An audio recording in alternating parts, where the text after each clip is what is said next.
All right, we're going to solve a Rubik's Cube today. As you can see, this one has already been solved. We're going to unsolve it and then resolve it. But before we go, there's a few things you need to know. While all these pieces can move around the sides, the centers aren't ever going to move positions. They can turn and things, but they can't move, right? So the white is always going to be opposite the yellow in this case. The orange is always going to be opposite the red and green and blue. That's a key thing to know because the first thing you're going to have to do out of the 7 steps is solve particular colors, basically. The other thing to know is that obviously if this is always red and this is always blue, the red and blue piece always is going to go there. That's how this can actually be solved. So let's mix it up real quick. The first thing we want to do is you're going to pick a side, okay? And just for fun, we're just going to pick the white side here, and we're going to solve for the white side. So as you solve it, there's different moves you need to do. The first step here, there's really no set algorithm other than just getting 4 things in place. So we're going to make a cross here, okay? Now, obviously, this cross needs to match up with these middle colors, right? So while that's a white one that looks like a cross, it's not blue. Now, this is an easy one because you just turn it until the blues match up, right? Blue, blue, white, white. That's how you got to do. Now, getting the next 3 into position, it's going to take a little poking around, but can be done pretty quickly. So let's go ahead and do that. So here's the orange and white piece. We're going to move that orange, orange, and move it back up here. So orange, orange, white, white. Okay.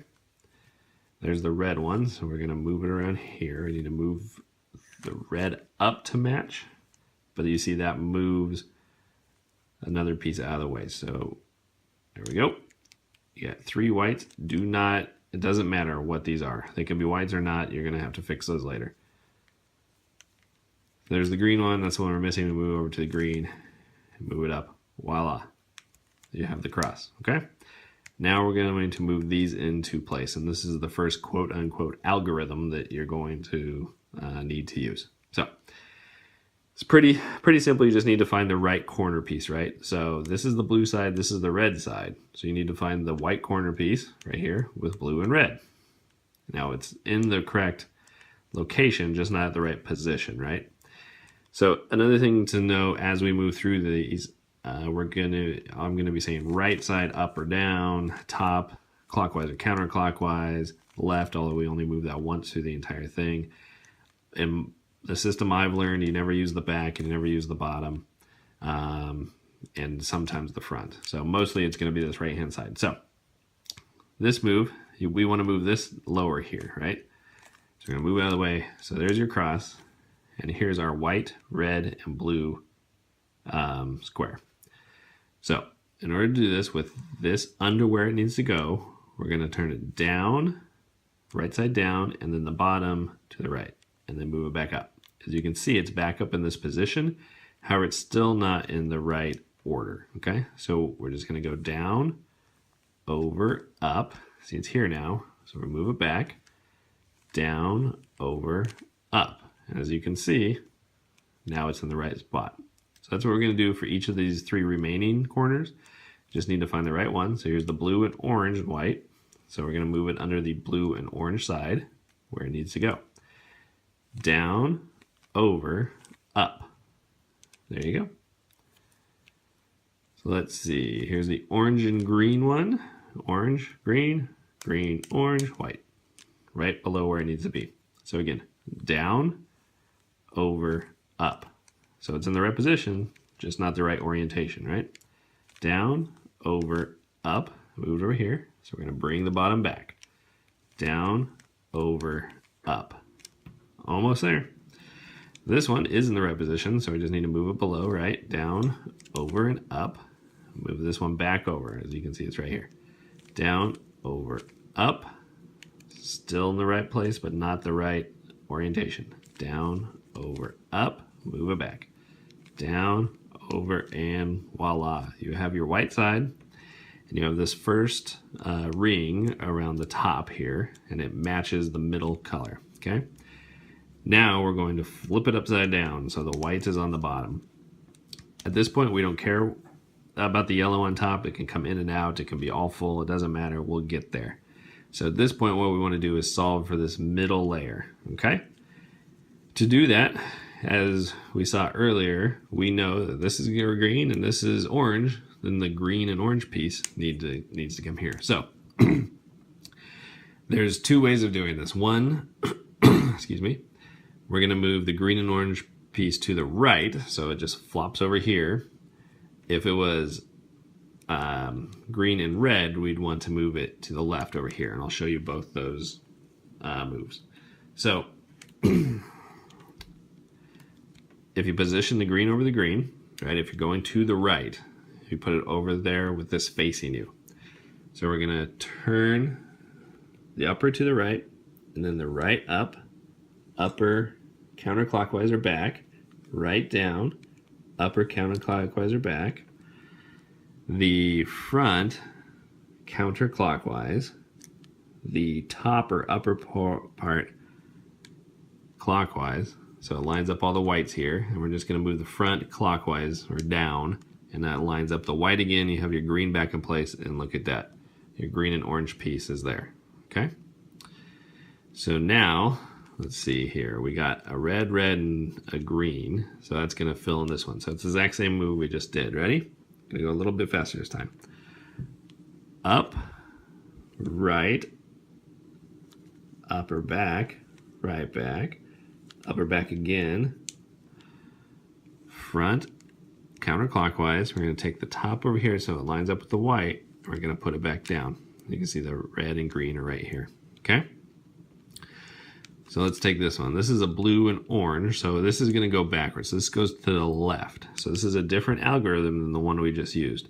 In this case, you don't want it facing you. You want it facing to your right. Okay?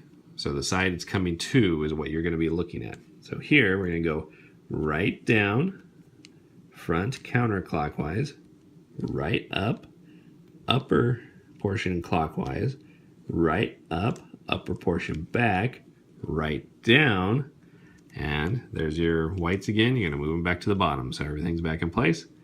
And look, you got your orange and blue piece here. All right, looks like we're missing one more. So here it is, and this is back the other way, right? So I'm going to go a little quicker this time. Ready? You go up, right, back, there, move it there, move this back. There's your white. Voila. You have the middle rings done. Okay. Now we're going to skip this last ring. That's actually the very last thing you do. So here we're going to concentrate on the top. So we're looking at yellows. In this case, just like the white side, we want to make a yellow cross here. Now obviously we need to put everything back in order, so instead of just randomly hunting and finding the yellow ones, it's specific movements.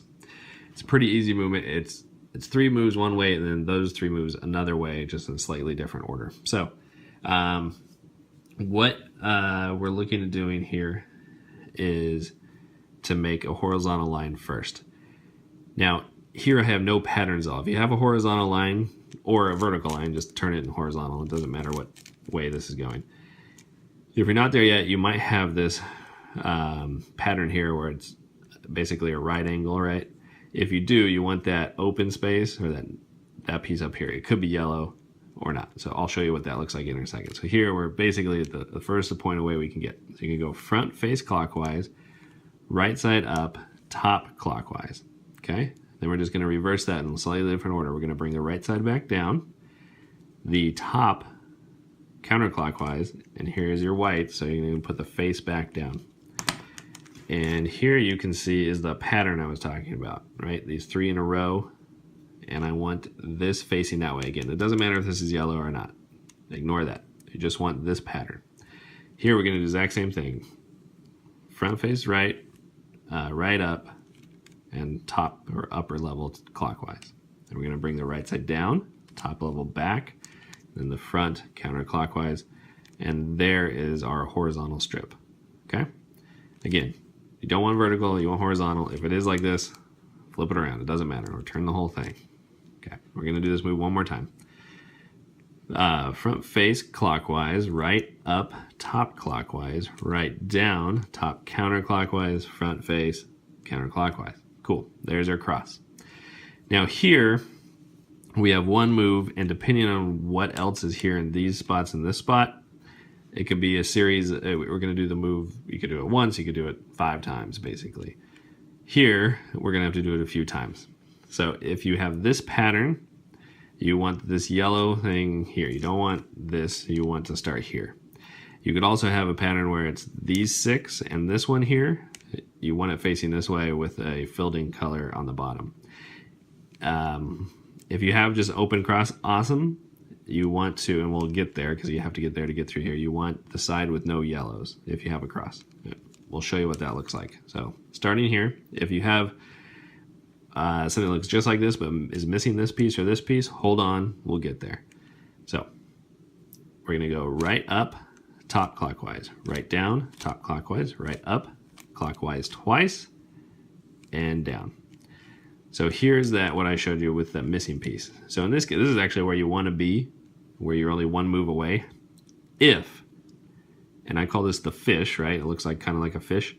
If a yellow block is here, if there is no yellow block here, then you want the fish pointing away from you. Top left, okay? So we're going to do it again. Right up, top clockwise, right down, top clockwise, right up, top clockwise twice, right down. There's our cross.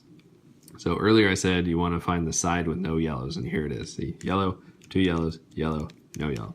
So with that side facing you, you're going to do the same thing. Right up, top clockwise, right down, top clockwise, right up, top clockwise twice, right down. And there's our fish again, but if you look with it pointed down, there's the yellow block. So we're just going to do this one more time. Ready? Right up, top clockwise, right down, top clockwise, right up, top clockwise twice, and now we have a whole yellow section. Isn't that great? Cool. So here, it is possible that depending on what you did with that last step, that you might be ready to move on. You might have skipped the 6th step and right into the 7th. If that's the case, cool. You'll know that if you have this pattern, let me move this around here, this pattern where it's orange, not orange, orange, or it could be green, not green, green. As long as you have these 2 colors are the same. If you have all 3 colors the same, you have a whole side, awesome, you're still good to go. So if you have this pattern everywhere, which we don't here, then you're good to go. You can move to the last step. If you have this pattern on 3 sides and another side completely full, good, you can move to the next step. In this case, we're going to have to do step 6, which is fine because we're trying to teach you how to do this. So in this case, with the pattern facing you, you're going to go right down, top clockwise, left up. Only time we're going to use left. Okay. Now this is going to speed up a little bit here. So we're going to go upper portion twice, right up, upper portion back, right down, upper portion twice. You move the left down, so the white goes back to the white, right? And you move the right up, so the yellow goes back to the yellow. In this case, you're like, oh, all blues. Well, turn it. So look at now. You have one complete side, you have the pattern here, you have the pattern here, and you have the pattern here. So in this case, we're in the very last stage, or last step, or whatever you want to call it. And if this is what you're looking at, so it is also possible where it just could be patterns all the way around. If you have patterns all the way around, you're going to have to do this move 3 times. If you're here, you're going to have to do it once or twice. And all you're doing in this move is just moving these 3 blocks. And it moves backwards, or I guess clockwise to the right. So this green one's going to move here, the red one's going to move here, and the orange one's going to move here.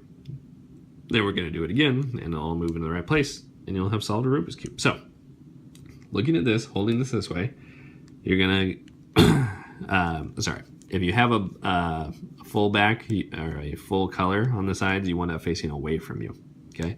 Again, if it's all 4 patterns, you'll do it once, then you'll have a full side, face that full side away from you. Okay, so we're gonna go right up, top counterclockwise, right up, top clockwise, right up, top clockwise, right up, top counterclockwise, right down, top counterclockwise, and we're gonna spin it twice. Just like that, You've completed a Rubik's Cube.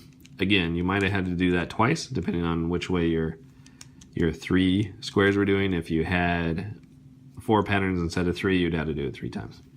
But that is how you do a Rubik's Cube. Hope you enjoyed it.